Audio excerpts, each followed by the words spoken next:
12-year-old Charlotte must fight for her family's survival after the oddly gifted spider that she had been secretly raising evolved into a giant, ravenous, flesh-eating arachnid. An elderly woman named Helga was weaving inside her home when she heard something crawling in her walls and a monstrous sound. Helga then called Frank the exterminator, and sometime later Frank the exterminator arrived and was annoyed at the sight of the van owned by the Bug Brothers, a rival company. As he reached Helga's apartment room, Frank noticed a greenish goo leaking out of the vent. Helga then opened the door for him, and Frank complained about her calling his rivals. When they heard the noise in the walls again, Frank entered Helga's apartment and flinched in surprise when they heard a crash somewhere in the apartment. Frank entered the room where the noise came from and found a bloody hard hat on the floor next to a vent. Frank looked inside the vent and found one of the Bug Brothers gurgling in his own blood. When Frank looked back, an unseen assailant pounced on him, and he attempted to escape, but to no avail. Helga watched as Frank got dragged by the unseen assailant, but was soon distracted by the TV. Her dementia made her forget what happened, and when she heard the noises again, she got scared and called another exterminator. 4 days earlier, a rebellious 12-year-old girl named Charlotte sneaked into her grandmother's apartment through the vent and took a picture of a doll. A spider crawled on the back of Charlotte's hand, and she put it inside her matchbox before escaping through the vents again when she heard a voice outside the door. Gunter barged into her storeroom just seconds after Charlotte closed the vents and saw the hole in the wicket window. When Charlotte reached her apartment, she found Gunter talking to Ethan, her stepfather, about the 12-year-old girl sneaking into Gunter's storeroom. Gunter demanded that Ethan fix her window before leaving, and Charlotte sneaked into her room. She then put the spider in a glass jar and was amazed at how the spider was knocking on the glass as if it knew it was locked inside it. Ethan entered the room and questioned Charlotte about Gunter's storeroom, but Charlotte denied it. Once Ethan left the room, Charlotte turned her attention back to the spider, which she named Sting. Charlotte hears her mother calling for her and goes to see what she needs. Heather asked Charlotte to babysit her 6-month-old baby brother named Liam while she went to do some work. Charlotte decided to make herself busy on the living room desk when she saw a cockroach on the table. Sting, the spider, reacted at the sight of the cockroach, and Charlotte put the cockroach inside the glass jar to feed her new pet. Charlotte's attention diverted to her baby brother for a second before she looked back inside the glass jar after hearing a sound coming from the spider. She found that Sting had stuck itself on the glass jar's cover and made a web. Meanwhile, Ethan was fixing a neighbor's faucet when a cockroach fell on his face, causing him to jump away. His neighbor, Maria, approached him and started a conversation with him. When they heard baby Liam making a noise, Ethan made a comment about babies, and Maria reminded him of how lucky he is to still have his children with him while she lost hers. Back to Charlotte, the 12-year-old girl was amazed at how smart her new arachnid pet is. She taught Sting a whistle that it should make if it wants to be fed, and the arachnid imitated the whistle. Charlotte then fed Sting another cockroach and watched in awe as Sting captured the cockroach using its web. Ethan went to the basement to throw trash before he returned to their apartment to take care of baby Liam, while Heather went to her mother's apartment. She greeted her aunt, who is Gunter, and tucked Helga, her mother, into bed. When she came back to her apartment, she was delighted at the sight of Charlotte bonding with Ethan, and the two were drawing together. Heather gained the two's attention and asked Charlotte to set the table up for dinner before thanking Ethan for the nice little moments she shared with her daughter. During dinner, everyone was eating and having fun at the same time, unaware of the strangely smart arachnid that had grown big in a very short span of time. Before going to bed, Ethan talked to Charlotte for a bit until the girl fell asleep. He then went to sleep himself, and once everyone had gone to bed, Sting opened the glass jar by itself and went into the vents. Gunter's pet parrot screamed as it watched Sting slowly crawl out of the vent. The next morning, Charlotte was trying to tell Heather and Ethan about all the interesting things she learned about spiders. But her words remained unheard as Heather and Ethan were busy talking about their schedules. Annoyed, Charlotte walked away from the table, and Ethan was disheartened at having unintentionally made the 12-year-old girl upset. Ethan had been trying to connect with Charlotte, but every time he tries, Charlotte seems to take 2 steps back. Ethan feels like Charlotte doesn't really like him and Heather reassured him that he does mean something to Charlotte. Charlotte thinks highly of Ethan, but is afraid that Ethan would leave them too, like her real father did. Sometime later, everyone was busy with their own things when they suddenly heard Gunther screaming. Ethan checked on Gunther to see what happened and found Gunther's dead parrot. Gunther assumed that it was rats who killed her parrot, but Ethan didn't think so. Gunther told Ethan to call Frank, the exterminator, who then examined the dead parrot. Frank explained that whatever killed the parrot was small and attacked from the inside. In pain, the parrot must have tried to squeeze through the cage's bars. Frank confirmed that it wasn't rats who killed the parrot because rats don't melt their food before they eat it. Frank saw a tiny drop of blood on the vents and threw a smoke bomb inside. Charlotte was watching a cat video on her bed when Sting, who had returned to its jar, imitated the cat's meow. Surprised, Charlotte played the sound of a bird whistling, and Sting imitated the sound again. Charlotte was amazed that her pet arachnid is a mimic. She prepared a bag of cockroaches when a mothball rolled towards the glass jar, and Sting reacted negatively towards it. Confused by the arachnid's reaction, Charlotte lightly poked Sting's web with the mothball, and the web melted. Sting seemed to have gotten hurt and scared as it screeched, which almost sent the glass jar falling to the floor. Charlotte caught the jar and checked on Sting, noticing how it got a lot bigger than it originally was. Charlotte then laid on her bed as she watched a documentary about spiders, and she learned that a spider bite paralyzes its prey temporarily, as spiders love eating their food alive. Frank was checking every room in all apartments to find and exterminate what killed Gunther's parrot. In Charlotte's room, the latter told Frank not to spray in her room, as Sting wouldn't like it.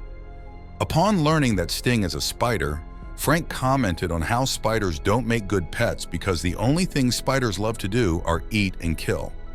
Charlotte showed Frank her pet, and Frank jumped back in surprise when Sting released a web in his direction, which was then blocked by the jar. Charlotte said that Sting doesn't like Frank, and the latter felt something eerie about the spider. Unable to find what killed the parrot, Frank looked at the vent one last time before leaving. Before going to sleep, Charlotte fed Sting another cockroach, and the spider eagerly ate it, still hungry for more. When everyone was asleep, Sting escaped its jar again and went to Maria's apartment. Maria was woken up by her dog's bark, and she put her dog out as she drank some more. Maria took some medicine and stared at her family picture in sadness. Sting crawled out from behind the picture and jumped on Maria's face, biting on her cheek.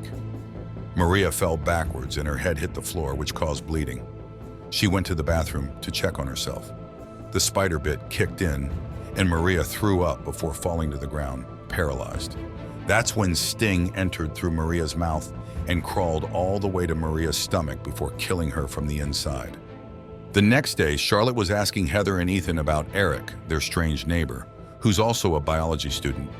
Charlotte visited Eric in his room and asked him to buy one of his fish tanks with the little money she had. Charlotte showed Eric her spider and asked him how fast spiders usually grow. Some spiders reach maturity in a few weeks, and some take years. Sting, however, grew twice as big in just a couple of hours, and Eric told her that was a physiological impossibility. To show Eric how Sting feeds, she turned off the lights, as Sting loves the dark, and the spider did its feeding whistle, which took Eric aback. Eric told Charlotte that spiders can't make any sound as they don't have vocal cords, but Charlotte dismissed it as Sting just being different from the other spiders.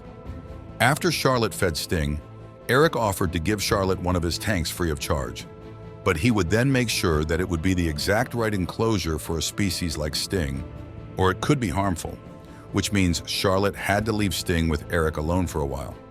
Eric promised to deliver the tanks to Charlotte's apartment with Sting in them, and Charlotte agreed after making sure that Eric wouldn't let Ethan see Sting.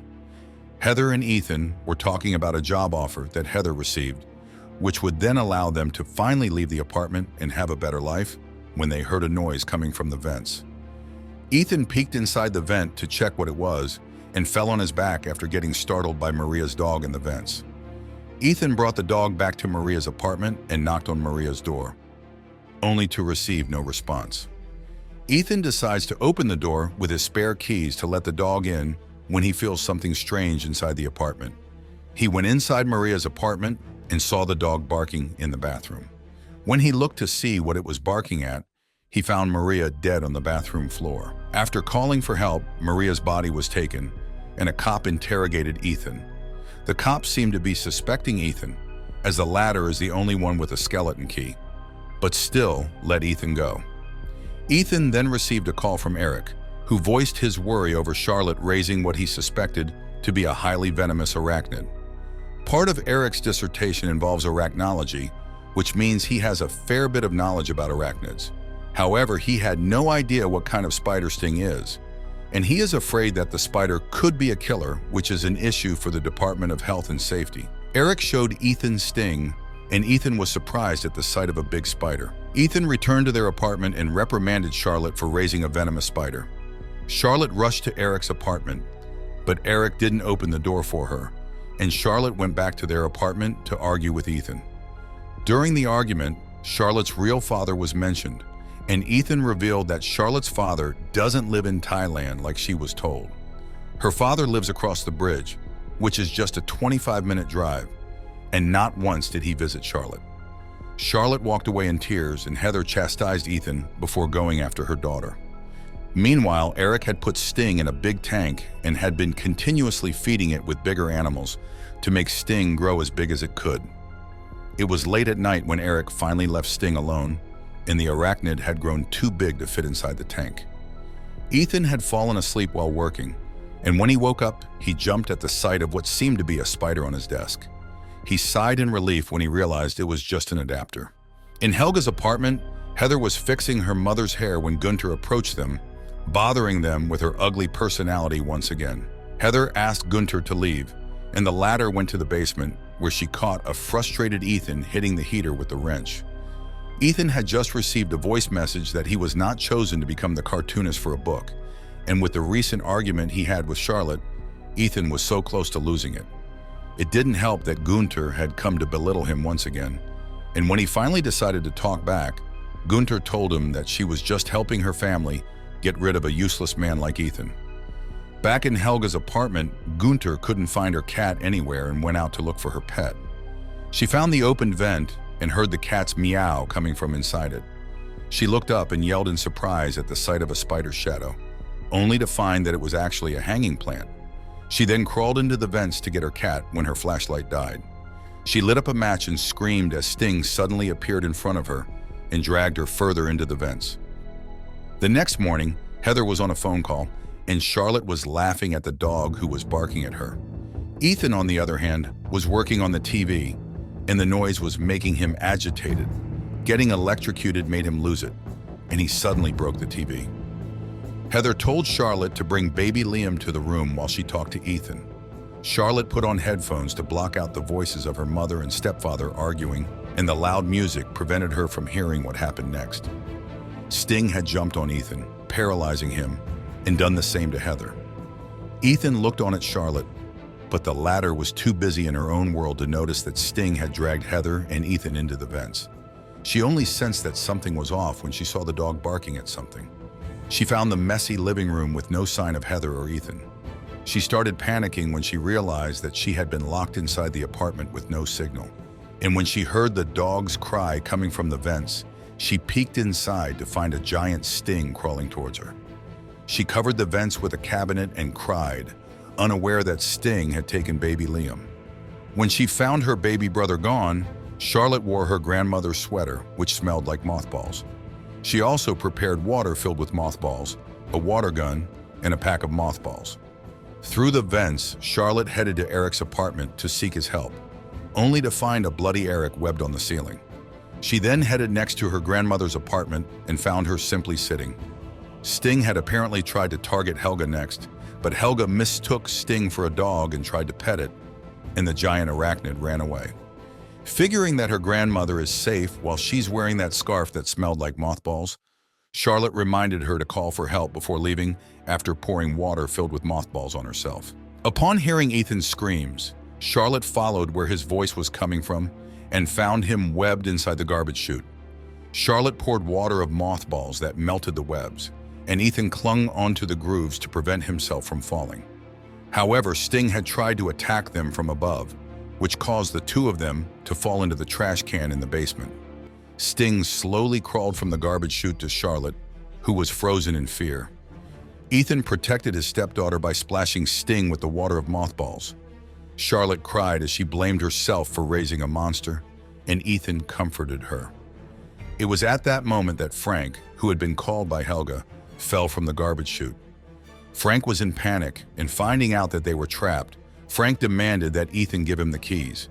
But Ethan didn't have the keys with him, and Frank stole the last bottle of mothball water to pour it on himself. When Sting appeared again, Frank pulled out his power nailer and attacked Sting with it. Frank managed to hit Sting, which caused the giant arachnid to bleed. But he also hit the fire sprinkler, accidentally activating it, which then washed off the mothballs on their clothes. Sting shot its web at a distracted Frank and killed him.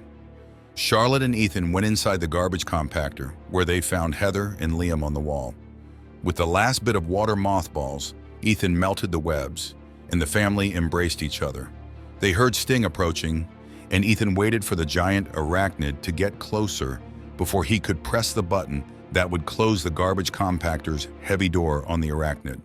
However, the power was unplugged, and Charlotte covered the garbage compactor to give Ethan some time to plug the power cord in. Due to the water, Ethan was electrocuted when he plugged the power cord in and was rendered unconscious. Charlotte pressed the button herself, and they watched as the garbage compactor's door smashed Sting to death. Charlotte carried baby Liam as Heather pumped Ethan's chest to save him. As Charlotte closed her eyes and counted to 3, Ethan woke up with a gasp. The family embraced each other again, and the camera showed one of Sting's eggs hatching.